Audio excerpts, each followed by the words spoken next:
आपका स्वागत है टारगेट जोधपुर एम्स में। हम आज पढ़ेंगे management of the waste product. इसमें कुछ नहीं है, सिंपल सा याद करना है। जो येलो पेज होता है ना, उसमें जो एनाटॉमिकल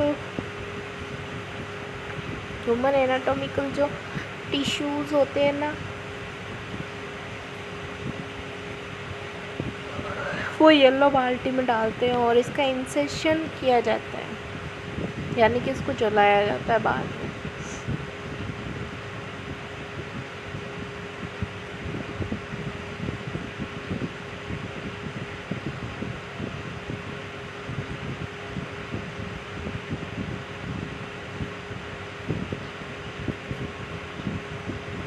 और ब्लू जो होती है ना, ब्लू उसमें ग्लास वाले प्रोडक्ट डाले जाते हैं। और वाइट है ना, वाइट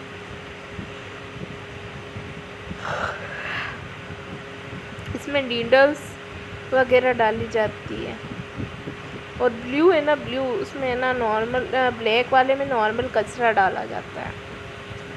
और रेड यानी कि जो फ्लेक्सिबल चीज़ें होती हैं ना, वो रेड में डाली जाती है, ग्लव्स वगैरह ऐसे। डिजास्टर क्या होता है? डिजास्टर एक ऐसी डिजास्टर का मतलब होता है कोई आपदा आ जाना इकोनॉमिकल सिस्टम में।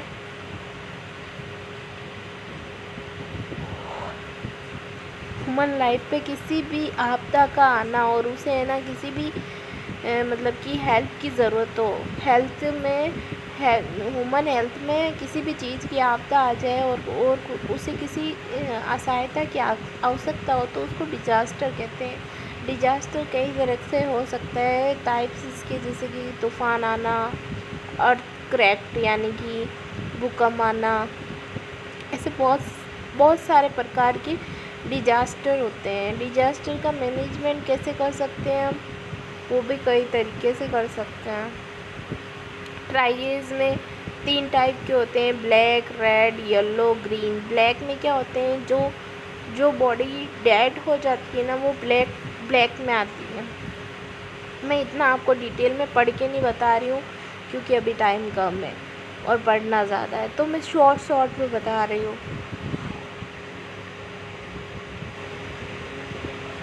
और सही में तो इसमें उतना ही है। ब्लैक ट्राइज में क्या होता है, जो डेड बॉडी होती है ना, इमरजेंसी में कहीं पे आपदा आ गई है, तो जो ब्लैक रहेगा ना, ब्लैक कोड रहता है ना, उसके अंदर क्या करते हैं, डेड बॉडी होती है और उसको लास्ट में ले जाया जाता है, क्योंकि वो तो वैसे ही डेथ हो गया है, तो पहले किसको लेके जाएंगे। रेड वाला क्या होता है, क्रिटिकल कंडीशन होती है। इसमें क्या होता है, लाइफ सेविंग के लिए इंटरवेंशन की आवश्यकता होती है और मेडिकल फर्स्ट प्रायोरिटी होती है रेड वालों को। येलो वाले क्या है, इसकी कंडीशन अभी स्टेबल है, लेकिन इन्हें ट्रीटमेंट की आवश्यकता होती है। और ग्रीन क्या है, ये कई घंटों तक वेट कर सकते हैं, यानी कि अगले दिन ले जाया जा सकता है इनको, छोटी मोटी चोट वगैरह आई हो जैसे कि, ठीक है। ट्राइएज के सभी पेशेंट के ऊपर एक टंग लगाई जाती है, जिनमें निम्न सूचनाएं होती है, नाम, एज और पेशेंट, ये सब कुछ लिखा जाता है। आइडेंटिफाई ऑफ द डेथ ऐसे करके भी होता है। फिर डिजास्टर माइग्रेशन, देखो ये क्या था, refine phase, vaccination, nutrition, rehabilitation, disaster migration.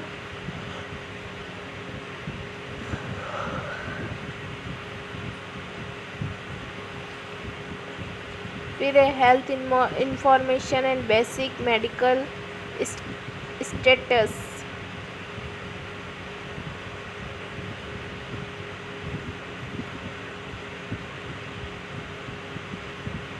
Medical status, इसमें क्या है, जो नॉर्मली फैक्ट व डाटा को कलेक्ट करने के बाद एनालिसिस करके उसको हेल्थ स्टेटस कहा जाता है। इसमें सेंसियस सोर्स क्या हो सकते हैं, सेंसिस यानी जनगणना, registration of the vital events, live birth, death, fetal, वही जो वाइटल स्टेटिस्टिक्स होता है ना, वही ये हेल्थ वाला है। ठीक है ना। Simple registration, notify of the health survey, other survey, ऐसे करके लिख सकते हैं। मेन पॉइंट याद रखने हैं अपन को। फिर ये ऑक्यूपेशनल हेल्थ क्या होती है?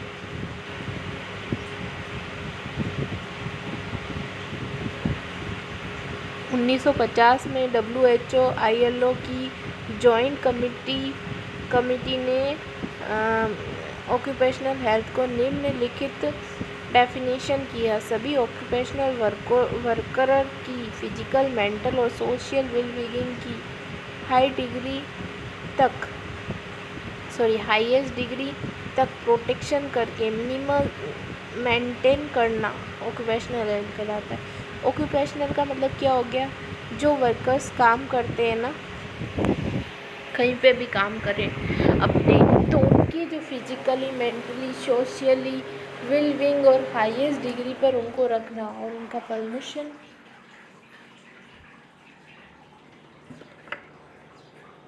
प्रमोशन करना। ठीक है ना। उनकी जो हेल्थ होती है उसको मेंटेन करना क्या कहलाता है? ऑक्यूपेशनल हेल्थ कहलाता है। और ऑक्यूपेशनल हैज़ार्ड में क्या आता है? ऑक्यूपेशनल हैज़ार्ड डिजीज़ में फिजिकली हैज़ार्ड्स आते हैं, केमिकली आते हैं और ऑर्गेनिक आते हैं, ऐसे हैज़ार्ड्स आते हैं। ठीक है ना। अब देखो फिजिकली हैज़ार्ड्स में क्या है? Heat, cold, light, noise, vibration, UV radiation, ल्यूकिंग, रेडिस्टेशन। हीट में क्या होना? हाइपर पायरेक्सिया, यानी कि ज़्यादा ही बीमार हो जाना, hyper pyrexia. Heat, cold, light, noise, vibration, IV radiation, isolated radiation. Heat यानी hyperplexia, heat cyanosis, heat cramps, ये सब कुछ। लाइट कैसे प्रभावित कर सकती है? आँखों में प्रॉब्लम हो सकती है। कोल्ड यानी कि पैर वगैरह में प्रॉब्लम हो सकती है। वाइब्रेशन से हमारे कानों में प्रॉब्लम हो सकती है। यूवी रेडिएशन से भी प्रॉब्लम हो सकती है। केमिकली हैज़ार्ड्स क्या हो सकते हैं? Gases, CO2, O2, HCG, NH2, ऐसे। फिर है डस्ट, निमोनिया हो सकती है, निमोनासिस डस्ट से। इनऑर्गेनिक डस्ट हो सकती है, silica, cotton dust, iron, oxalate, organic vegetable dust,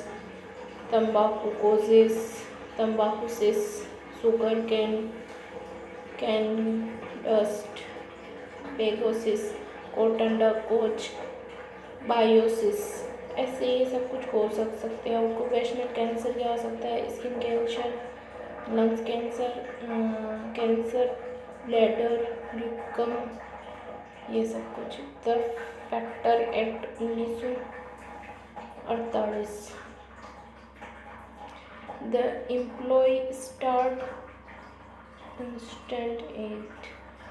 ये अभी पूछे नहीं जाएंगे ना, तो मैं इन पे इतना ध्यान नहीं दे रही हूँ। यहाँ से इम्पोर्टेंट आ गया वापस। प्राइमरी हेल्थ केयर और initial health care in India. Alma Ata, international conference 1978 में हेल्थ केयर एक नई अप्रोचेस को लाया गया था, जिसमें प्राइमरी हेल्थ केयर PHC कहते हैं। अला आटा से पहले PHC best line health services first conduct care initially services private by generally.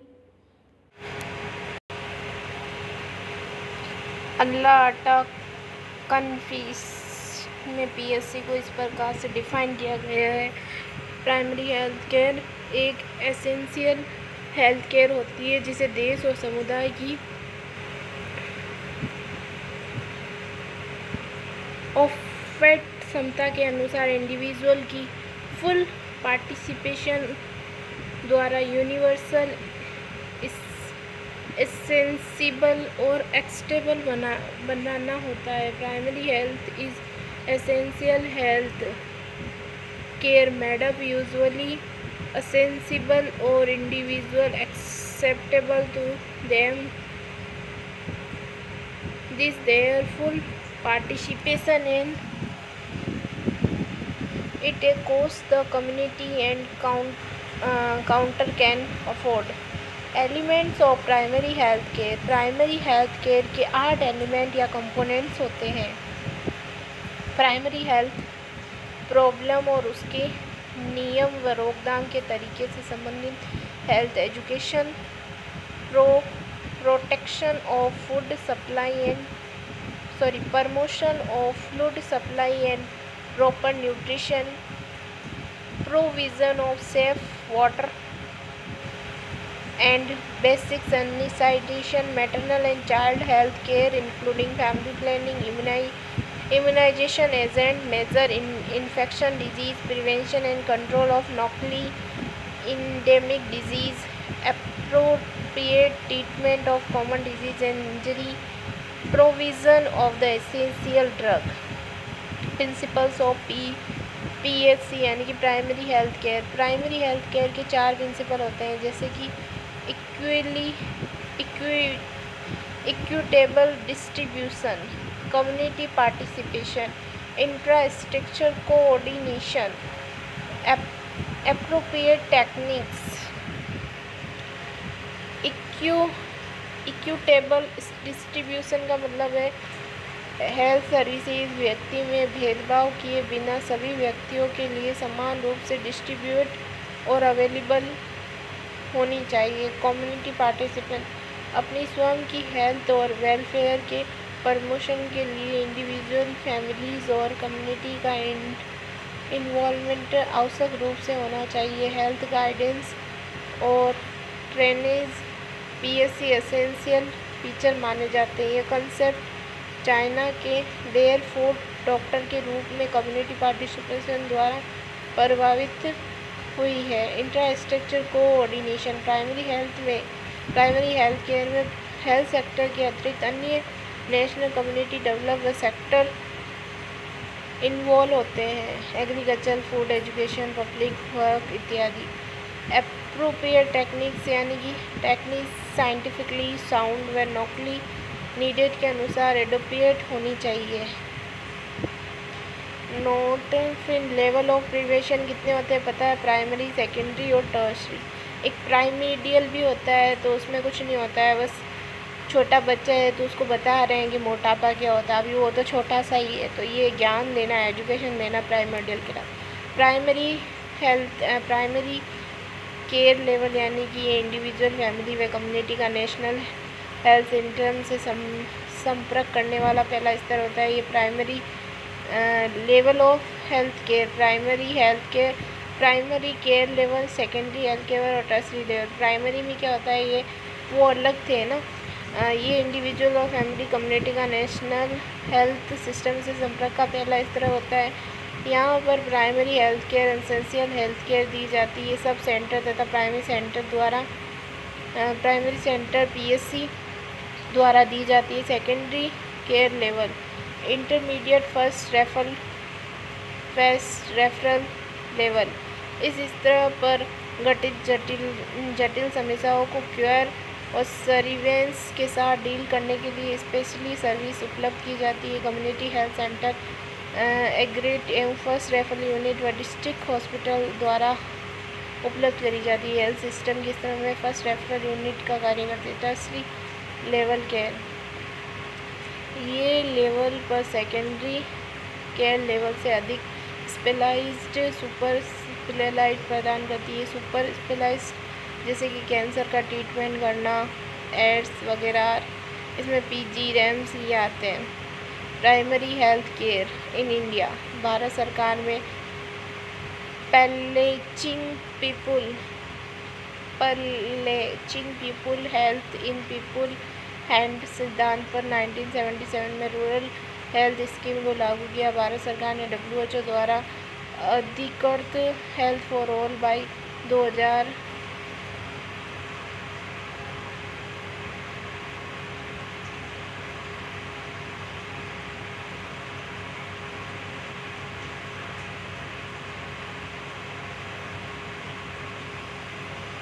Health for all किया था। फिर इसमें क्या है, नेशनल पॉलिसी बनाई गई थी WHO के द्वारा। और PSC जो हेल्थ केयर डिलीवरी सिस्टम था, प्राइमरी हेल्थ केयर में ग्रामीण क्षेत्रों के लिए हेल्थ केयर डिलीवरी सिस्टम बनाया गया था। जो PSC है ना, प्राइमरी हेल्थ केयर, उसके ग्रामीण क्षेत्रों ने उसने क्या है, हेल्थ केयर डिलीवरी सिस्टम बनाया था। और एक 3 ट्राई सिस्टम भी बनाया गया था, जो 1975 की श्रीवास्तव कमेटी ने सुझाव किया था। तो अब हम पढ़ेंगे PSC में health care delivery system. First है विलेज लेवल। विलेज लेवल पर PSC को लागू करने के लिए स्कीम्स की गई थी, विलेज हेल्थ गाइडेंस दी गई थी। इसमें क्या था, गाइडेंस फॉर सिलेक्शन, नौकरी ऐसे रजिस्ट्रेशन करके ये सब कुछ। फिर आशा को भी लाया गया था। फर्स्ट था विलेज हेल्थ गाइडेंस स्कीम, फिर आशा को लाया था। आशा में क्या था, आशा 8वीं पास होनी चाहिए, फॉर्म्ड एजुकेशन होनी चाहिए, 25 से 40 वर्ष की, वहाँ की भी रहने वाली निवासी होनी चाहिए। और ये 1000 पॉपुलेशन को कवर करेगी। हिली ट्राइबल डिस्ट्रिक्ट एरिया में रिलेक्शन करेगी। ये nutrition basis, sanitization, hygiene practice, awareness, information और औरतों को birth prepared safe delivery, birth breast feeding, immunization, contraception को उनको सजेस्ट करेगी और देगी। कंप्रेसिव विलेज हेल्थ प्लान विकसित करेगी। ये सब कुछ था इनके अंदर।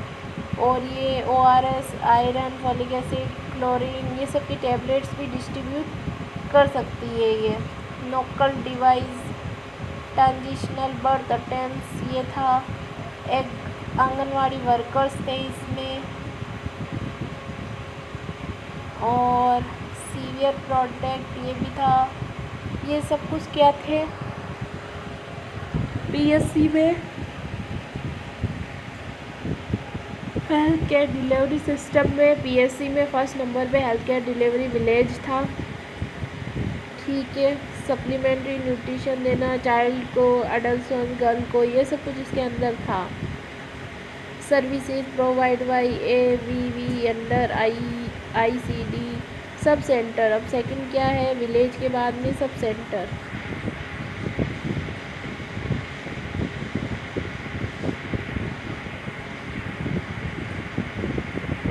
पहला था विलेज लेवल, अब है सब सेंटर। ठीक है ना।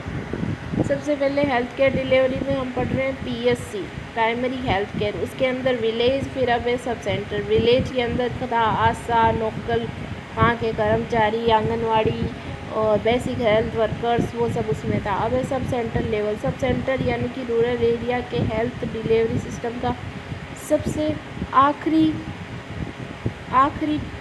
पेरिफेरल आउटपोस्ट होता है। प्रत्येक सब सेंटर में मैदानी क्षेत्र में 5000 की जनसंख्या में हिली टिबली व बैकवर्ड में 300 की जनसंख्या पर होती है। ये मार्च 2000 में किया गया था। PSC सब 6 सब सेंटर होते हैं। इसमें क्या होता है, इसमें टोटल स्टाफ होते हैं health worker female, ANM health worker male, staff nurse.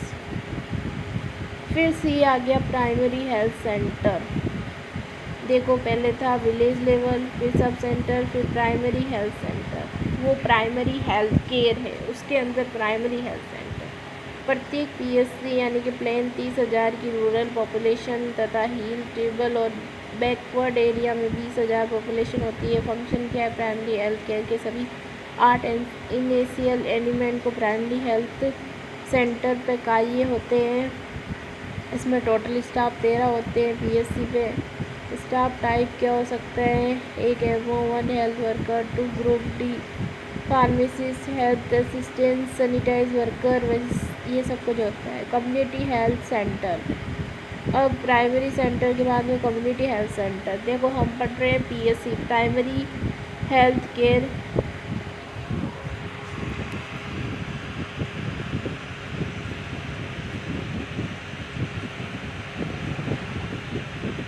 हम देखो कहाँ से शुरू हुए थे, एक बार वापस बता देती हूँ। यहाँ से शुरू हुए थे ना primary health care. Primary health care में हम शुरू हो गए थे विलेज लेवल से। इससे पहले अपने लेवल पढ़े थे ना 3। हाँ, प्राइमरी हेल्थ केयर था ना, और इनिशियल हेल्थ केयर, उसमें 3 लेवल थे, प्राइमरी, सेकेंडरी और टर्सरी, है ना।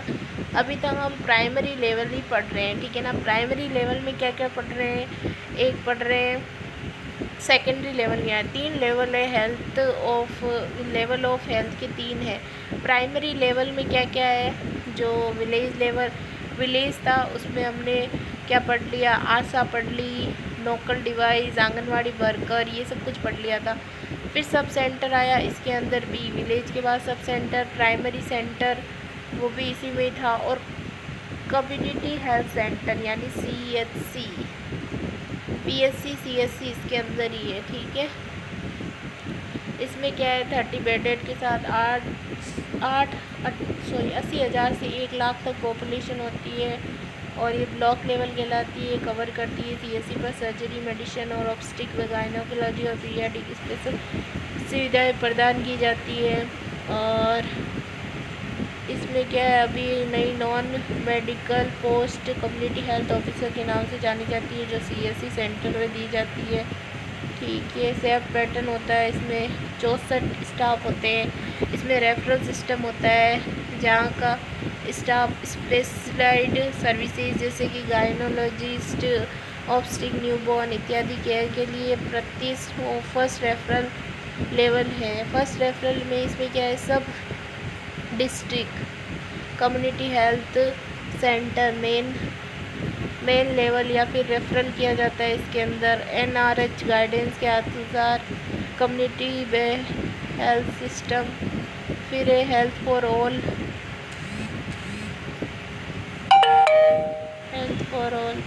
ये ख़त्म हो गया, इतना ही था।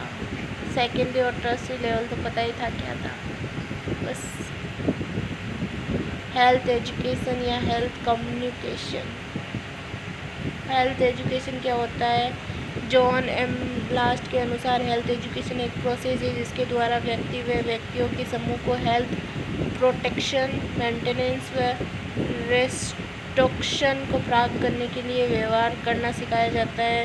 Health education is the process through which individual और group of the people have a manner confidence और प्रमोशन और maintain and residence of the health. Aim और ऑब्जेक्टिव क्या होते हैं हेल्थ एजुकेशन के, लोगों को हेल्थ को बढ़ावा देने वाली लाइफस्टाइल एंड प्रैक्टिसेस को अपनाने के लिए प्रोत्साहित करना, उन्हें अपने लिए उपलब्ध हेल्थ सर्विसेज व प्रॉपर यूज़ के लिए प्रमोशन करना, लोगों को अपनी स्व की प्रॉब्लम सॉल्व करने के लिए तर्क निर्तक के लिए नॉलेज इंटरेस्ट पैदा करना, स्किल अप्रूव करना, एटीट्यूड में बदलाव, हेल्थ डेवलपमेंट के प्रत्येक लेवल को प्राप्त करने के लिए इंडिविजुअल तथा कम्युनिटी इन्वॉल्वमेंट को बढ़ाना, कंसेप्ट और scope of health education. Human biology जैसे कि एनाटॉमिकल, फिजियोलॉजिकल अंडरस्टैंड के बारे में एजुकेशन देना।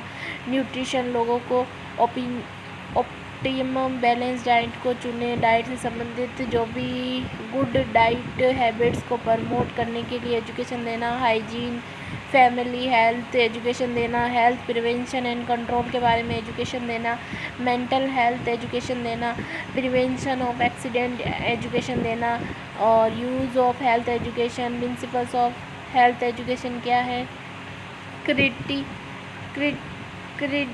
क्रेडिबिलिटी देना, interest based on the felt need, participation, motivation, comprehensive care यानी कि रीफोर्समेंट करना, learning by doing, setting on examples, feedback, good human relation बताना, नॉलेज टू अननोन लीडर, कैसे एजुकेशन के प्रभाव को बढ़ाने के लिए नौकर लीडर्स का प्रयोग करना, function of the health education and health communication, information, education, motivation, pressures, counselling, ये सब कुछ होता है। कम्युनिकेशन फॉर हेल्थ, एजुकेशन पढ़ा दिया, आइडिया फीडिंग व इंफॉर्मेशन के शेयर एक्सचेंज करने को टू वे प्रोसेस को कम्युनिकेशन कहते हैं। कॉग्निटिव इफेक्टिव कंपोनेंट्स क्या होते हैं, सेंडर, रिसीवर, मैसेज, चैनल और फीडबैक। टाइप क्या होते हैं, इंट्रापर्सनल कम्युनिकेशन, मास इंट्रापर्सनल यानी कम्युनिकेशन का सबसे सामान्य चैनल, इंट्रापर्सनल यानी कि फेस टू फेस कम्युनिकेशन करना, मास मीडिया यानी TV, radio, printed media, transitional और fake media. Type of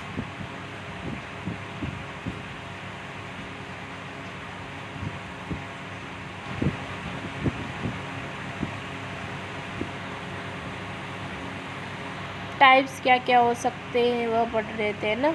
mass type of communication है, टाइप ऑफ मीडिया है, इंट्रापर्सनल कम्युनिकेशन, मास मीडिया, और फिर है type of communication one way communication यानी कि डिबेट्स वगैरह करना जिसमें एक की तरफ से होता है, क्लासरूम लेक्चर मेथड। और टू वे कम्युनिकेशन क्या हो सकता है, जैसे कि लेक्चर कम डिस्कशन करना, ग्रुप डिस्कशन करना, तो टू वे कम्युनिकेशन हो गया। वर्बल कम्युनिकेशन यानी कि मुंह से तथा लिखकर जो कम्युनिकेशन करते हैं उसके नॉन वर्बल यानी कि जो इशारों से करते हैं, हाथों से ऐसे बाय बाय करना, आईब्रो को ऊपर करना, तो ये क्या नॉन वर्बल कम्युनिकेशन। फॉर्मल और इनफॉर्मल कम्युनिकेशन यानी फॉर्मल यानी कि एक प्रोसेस होती है जो लाइफ की अथॉरिटी को फॉलो करती है। इनफॉर्मल यानी कि जो मतलब कि हम ग्रुप वगैरह में बात करते हैं तो वो इनफॉर्मल हो गया। विजुअल कम्युनिकेशन यानी कि देख के, विजुअल में ग्राफ्स बनाते हैं, टेबल्स बनाते हैं, चार्ट्स वगैरह, तो विजुअल हो गए। टेलीफोन वाले कम्युनिकेशन जैसे radio, TV, interest, telephone, Telegram, ये हो गए। बैरियर क्या हो सकते हैं कम्युनिकेशन में, फिजियोलॉजिकल बैरियर हो सकता है, साइकोलॉजिकल बैरियर हो सकता है। Physiological, psychological, environment, culture, mechanical और ऑर्गेनिकल हो सकते हैं। Method of the communication 3 method हो सकते हैं कम्युनिकेशन के, इंडिविजुअल अप्रोच, ग्रुप अप्रोच और मास अप्रोच कम्युनिकेशन। मास अप्रोच का मतलब होता है वन वे में कौन कौन आता है, टीवी आता है, रेडियो आता है और इंटरनेट आता है। और printed material like poster, film, charts, reader, newspaper, direct mailer, health, ये सब कुछ आता है। और इंडिविजुअल अप्रोच में home visit, personal letters, personal contact. और ग्रुप अप्रोच में लेक्चर कम डिस्कशन वाला, demonstration, group discussion, panel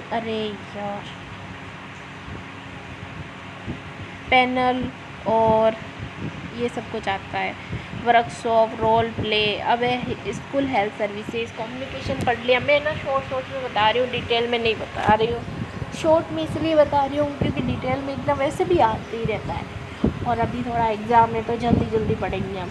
school health services पहली बार 1990 में स्कूल चिल्ड्रन का, और जो आया हुआ क्वेश्चन है जो आ सकता है उसको तो मैं पूरा डिटेल में बता रही हूँ। स्कूल चिल्ड्रन का मेडिकल एग्जामिनेशन बायरोडा सिटी गुजरात में किया गया था भारत सरकार ने 1960 में।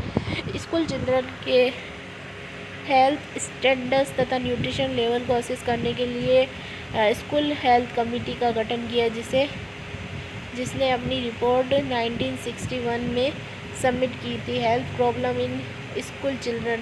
हेल्थ प्रॉब्लम क्या है, स्कूल चिल्ड्रन की माल न्यूट्रिशन होना, infectious disease, dental caries, intestinal parasitosis, disease of skin, eye, ear, ये सब कुछ क्या है, बच्चों की प्रॉब्लम्स है। Malnutrition, intestinal parasitosis, infection disease, dental caries, skin से related disease, ear and eye से रिलेटेड। और फिर है objective of the health services. Objective क्या थे हेल्थ सर्विसेज के, अर्ली डायग्नोसिस करना, ट्रीटमेंट करना, फॉलो अप डिफेक्ट। देखो अर्ली डायग्नोसिस करना फिर उसका ट्रीटमेंट करना, ये ऑब्जेक्टिव था हेल्थ ऑब्जेक्टिव क्या था? स्कूल हेल्थ सर्विसेज का अर्ली डायग्नोसिस करना, ट्रीटमेंट करना, follow of defect, awaring health consciousness in children, awareness करना चिल्ड्रन को हेल्थ कॉन्शियसनेस के लिए, the provision of healthful environment, the prevention of disease, the promotion of the positive health. Objective यही थे school health services के तो disease को prevention करना है और पॉजिटिव हेल्थ को प्रमोशन करना है और अर्ली डायग्नोसिस करके फिर उसका ट्रीटमेंट करना और फॉलो अप करना है और अवेयरनेस लानी है बच्चों में और प्रोविज़न ऑफ हेल्थफुल इन्वायरमेंट देना है। Expect of the health services, school children तथा स्कूल पर्सनल का हेल्थ अप्रेस करना, जैसे कि प्रवेश के समय तथा उसके बाद प्रत्येक 4 वर्ष में मेडिकल एग्जामिनेशन कराना, स्कूल पर्सनल मेडिकल एग्जामिनेशन कराना, डेली मॉर्निंग इंस्पेक्शन करना, prevention of communicable disease, remedial measure and follow up. Helpful school environment, helpful school examination कैसे, लोकेशन मतलब कि ज़्यादा यूँ दूरी पर ना हो, सही हो, location, side, structure, classroom, features, laboratory, door, Windows, ये सब होनी चाहिए जिससे कि बच्चे आसानी से पढ़ें। Nutrition services, mid day meal, school meal होनी चाहिए, मिड डे मील।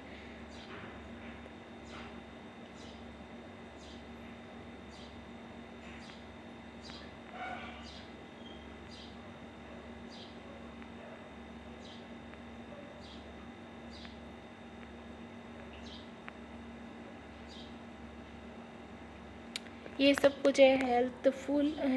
हेल्थफुल स्कूल एनवायरनमेंट कैसे हो सकता है, लोकेशन अच्छी कर दो, साइट अच्छी कर दो, स्ट्रक्चर अच्छे से बनाओ, क्लासरूम अच्छे से करो, फिंसिनेंट करो, लेबोरेटरी रखो, लाइब्रेरी वो रखो और जो डोर और विंडोज सही से रखो, nutrition services, mid day meal रखो, डेली का रिक्वायरमेंट है वो रखो, न्यूट्रिशन प्रोग्राम के बारे में बताओ, mental, dental and I health services रखो, हेल्थ एजुकेशन हैंडीकैप चाइल्ड के लिए रखो, first aid and emergency care रखो, स्कूल हेल्थ रिकॉर्ड्स रखो।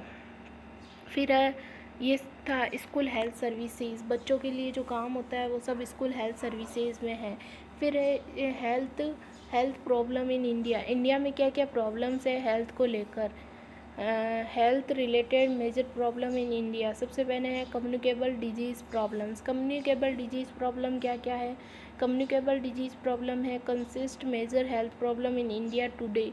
Main communicable disease problems are malaria, tuberculosis, याद रखना malaria, tuberculosis, diarrhoeal disease, malaria tuberculosis, diarrhoeal disease, acute respiratory infection disease, leprosy, filaria and AIDS. ये क्या है? Communicable disease problems है India में। Non communicable disease problem क्या है?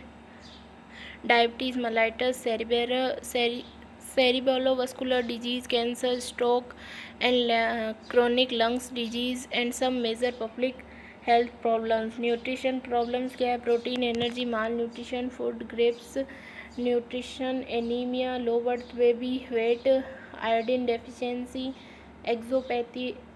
एक्सोपैथेलीमिया यानी कि dryness of the eye due to vitamin A deficiency causes nutrition blindness. और क्या है? Environment, sanitation problem, medical care problem, population problem. ठीक है। फिर है health planning in India. Health planning in India क्या है? ये थी प्रॉब्लम्स इन इंडिया। अब हम पढ़ेंगे health planning in India. Health planning बोल दो या कमिटीज़ बोल दो, हेल्थ कमिटीज़ या health planning in India.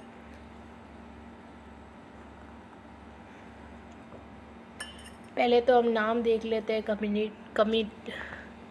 Committees के। बोर कमेटी, मुदलियार कमेटी, चड्डा कमेटी, मुखर्जी कमेटी और मुखर्जी कमेटी। मुखर्जी 2 बार आए थे, जंगलवाला, करतार सिंह कमेटी, श्रीवास्तव कमेटी और बजाज कमेटी। ये कमेटियाँ थी। फिर इन्होंने अदर्स नाम क्या है और इम्पोर्टेंट एक्टिविटी और ये किस ईयर में आई, और चेयरमैन, इनके चेयरमैन कौन थे। चेयरमैन के नाम तो याद रख लेना, जो इनका नाम है वही चेयरमैन का नाम था, ठीक है। फिर अदर्स नेम और इम्पोर्टेंट एक्टिविटी क्या थी। जो बोर कमेटी थी, health survey and development committee. जो बोर कमेटी थी, इन्होंने बोला कि हेल्थ सर्वे को बढ़ाओ और डेवलपमेंट कमिटीज़ करो।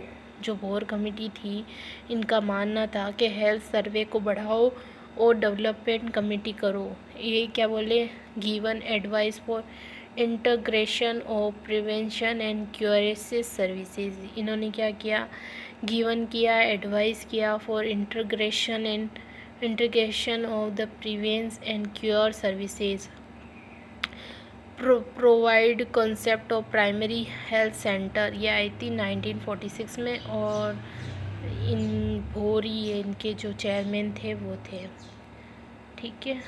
क्या है फिर सेकंड है अपने मोतीलाल कमेटी। ये क्या था, इसने भी हेल्थ सर्वे और प्लानिंग पे काम किया। उसने डेवलपमेंट पे काम किया था भोर कमेटी ने, और इन्होंने ना प्लानिंग कमेटी भी ये 1962 में आई थी।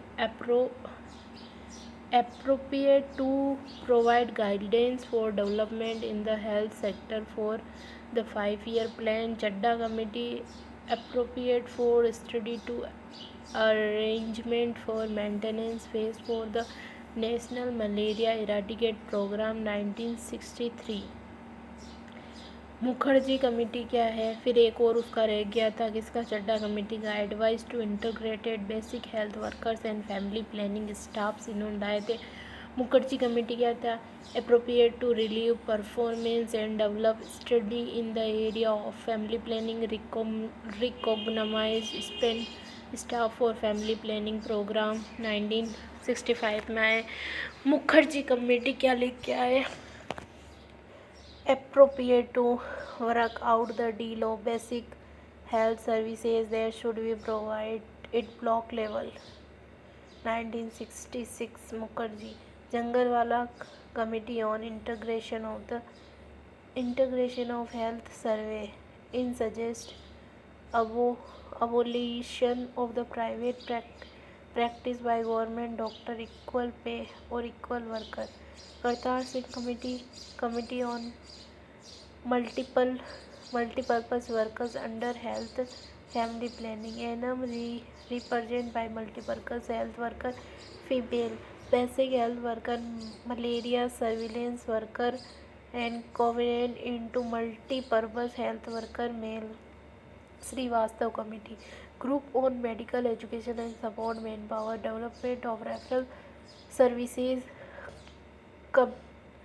कंपोक्स। Bajaj community expected committee for health manpower planning और production and management, stabilise of health science university various stage in union, ये सब कुछ था। इसके अंदर कमिटीज़ थी जो हमने पढ़ लिया। पहला ए हेल्थ कमिटीज़, ठीक है। अब हम पढ़ेंगे वेरियस नेशनल प्रोग्राम। पहला है national malaria control programme, national malaria control programme, national malaria eradication programme, remain national anti malaria programme 1999, 1958 और कंट्रोल वाला 1953। National leprosy control programme, change into national leprosy eradicate programme, eradication programme 1986 और ये खुद आया था 1955 में। नेशनल फलेरिया कंट्रोल प्रोग्राम 1955 में। National family planning programme, it made target free from 1 April 1996-92। National tuberculosis control programme, reward national tuberculosis control programme, reward by government, WHO, world bank, DOTS के नाम से इसको जाना जाता है, ठीक है। नेशनल एड्स कंट्रोल प्रोग्राम दिया गया था। National AIDS control organisation by stabilise in 1992 द्वारा supplied national programme for control of blindness, national iodine deficiency disorder के लिए control programme recommended of the National Iodine Deficiency Disorder Control Program, which was started in 1962. Universal Immunization Program, Expected Program or Immunization, Pulse Polio Immunization Program for under 5-year children to provide additional OPV dose. First route started from 9 December 1995 and 20 जून 1996 में।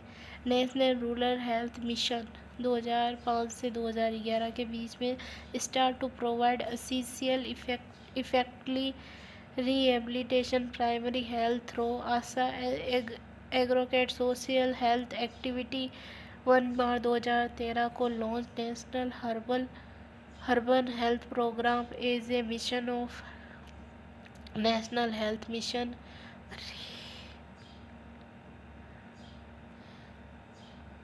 फिर क्या था,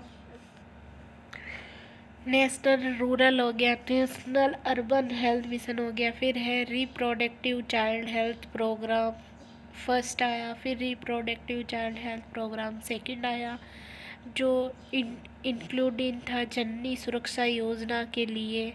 ठीक है, फिर child survival and safe motherhood pregnancy child survey आया था, और सेफ मदरहुड प्रोग्राम आया था। और फिर integrated mother and child development survey आया था।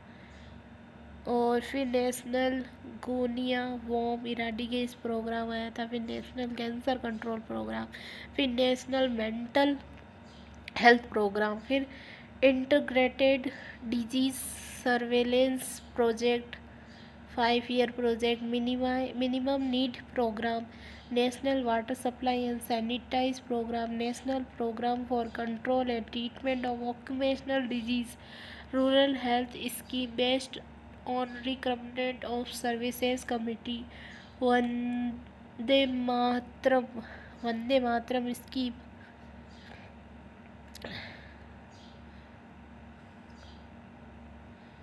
नेशनल रूरल हेल्थ मिशन आया, national rural health mission, national health policies, national population policies, first population policies, और सिगरेट एंड अदर तंबाकू प्रोडक्ट बंद करने के लिए भी आया था। National health mission Indradhanush, NITI agree place yoga, malaria irrigate implementation programme, national health protection scheme, Janani Suraksha Yojana, reproductive maternal newborn child and adolescence health, Swachh Bharat mission aim to eradicate open defect by 2019।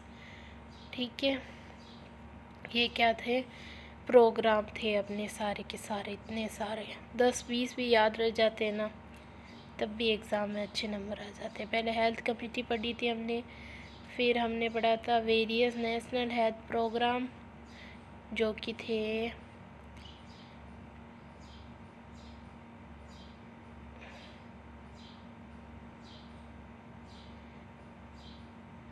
जो कि 40 लगभग 39 है। फिर वॉलेंट्री हेल्थ एजेंसियाँ, मतलब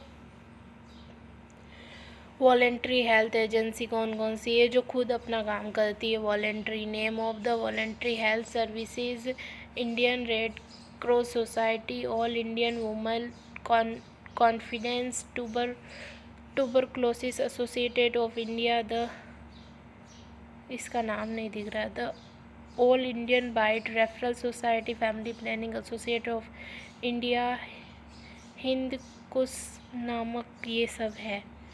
अब इनके अंदर थोड़ा थोड़ा दिया हुआ है, ये तो याद रख लेना, रेड क्रॉस सोसाइटी क्या होती है। जो कभी आपदा आती है ना, तो रेड क्रॉस सोसाइटी 1920 में आई थी। इसमें क्या होता है, रेफ़र किया जाता है, relief work, milk, medical supply और maternal child welfare, family planning, blood bank व फर्स्ट एड इसमें प्रोवाइड किया जाता है। ऑल इंडियन वुमेन कॉन्फिडेंस में MCH clinic, family planning clinic, ये सब कुछ होता है। और भी है Indian counselling for child welfare, Bharat services centre, social worker, ये होता है। वेरियस इंटरनेशनल ब्रांचेस कौन सी है, एजेंसियाज कौन सी हैं, वेरियस इंटरनेशनल हेल्थ एजेंसियाँ। वर्ल्ड बैंक है एक, तो वर्ल्ड बैंक ऑर्गेनाइजेशन जो 7 अप्रैल 1948 में आया था, जिनेवा में इसका हेड क्वार्टर है। फंक्शन क्या है, prevention and control of specific disease, development of comprehensive health services, planning health environment, health studies, biomedical research and health literature and information. Second है UNICEF, UNICEF, UNICEF united national international childhood emergency fund. इसमें क्या है, united national international child emergency fund, ये था 1946 पे। इसका वो head quarter का है न्यूयॉर्क में। चाइल्ड हेल्थ,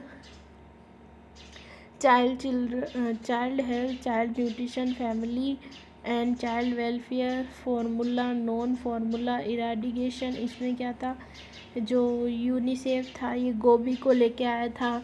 गोभी मतलब क्या होता है, कैंपस था, कैंपियन था। 4 strategies for children health revolution की, G यानी ग्रोथ चार्ट, O यानी ओरल रिहाइड्रेशन, B यानी ब्रेस्ट फीडिंग, I यानी इम्यूनाइजेशन। फिर था यूनाइटेड नेशनल डेवलपमेंट प्रोग्राम, वो क्या था, united national international child emergency fund. इसका भी न्यूयॉर्क में ये क्या है, health proper national develop their human natural resources, food and agriculture organisation. फिर क्या है, food and agencies, a food and agriculture organisation, FAO। 1950 में रोमा में इसका हेड क्वार्टर। ये क्या करता है, ये न्यूट्रिशन सप्लाई वगैरह करता है, increase production of food. International labour organisation इसका जिनेवा में है। Improve labour condition in living standard, protection economical social study, United States agency for international development, ये था वाट्स। इसका जिनेवा, इसमें assessment number of the project, maintain eradication, medical education है, nursing education, health education, water supply, sanitisation, family planning, nutrition, ये सब कुछ हेल्थ एजेंसियाज है। International Red Cross society, the Colombo plan में क्या, advice on local problem in train local people, supply, ये सब कुछ है। फिर है वेरियस रेगुलर बॉडीज़, प्रोफेशनल एजेंसियाँ, INC, ANC, TNC, ये नहीं, इतना एग्ज़ाम में पूछते हैं, बस याद करना है। Communicable disease, small pox, chicken pox, malaria, rubella, mumps, influenza, वर्सन कोफ, डिप्थीरिया और कोलेरा। इसमें भी यही है, ये सब कम्युनिकेबल डिजीज़ है जो कि हम बाद में पढ़ेंगे। AIDS, acute immunodeficiency syndrome, human immunodeficiency virus, HIV के कारण होता है। एड्स किसके कारण होता है, ह्यूमन इम्यूनोडेफिशिएंसी वायरस के कारण होता है। ये मेल मेल होमोसेक्सुअल, बाइसेक्सुअल व हेटेरोसेक्सुअल पार्टनर वाले व्यक्ति में अधिक होता है। Mode of transmission, sexual transmission first and foremost blood contact by contacted whole blood RBC platelet and factor 8 and 9 divided from human plasma. Vertical transmission, plasma maternal foetal transmission, delivery के दौरान 1/3 2/3 total number infected during puerperium breast feeding द्वारा incubation period इसका few 10 year more हो सकता है। Clinical manufactures window period, AIDS related, फिर criteria for diagnosis for AIDS, WHO adult and adult में यदि कम से कम 2 major sign plus and 1 minor sign AIDS को माना जाएगा। मेजर साइन क्या है? Weight loss greater than 10% of the body weight, chronic diarrhea for more than 1 month, prolonged intermediate or consist fever for more than 1 month। minor में क्या है? persistent cough for more than 1 month, generalized psoriatic dermatitis, recurrent hepatitis, oropharynx candidiasis, malignancy का फिसिस। Children में 2 major 1 minor, वही weight loss, वही chronic, वही है। LAB डायग्नोसिस, और इसमें कौन सी जांच करते हैं? LELISI एंजाइम लिंक्ड इम्यूनाइजेशन, एसिस वर्सन वुड वायरल कल्चर, ये सब कुछ करते हैं। CVD वगैरह देखते हैं, प्रिवेंशन है, ट्रीटमेंट करते हैं, guidance for safe of the nurse,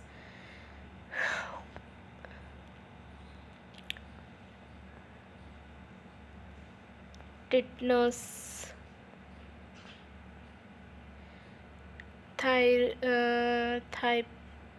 thyroid fever, फिर रेबीज, ये क्या है? Malaria, tuberculosis.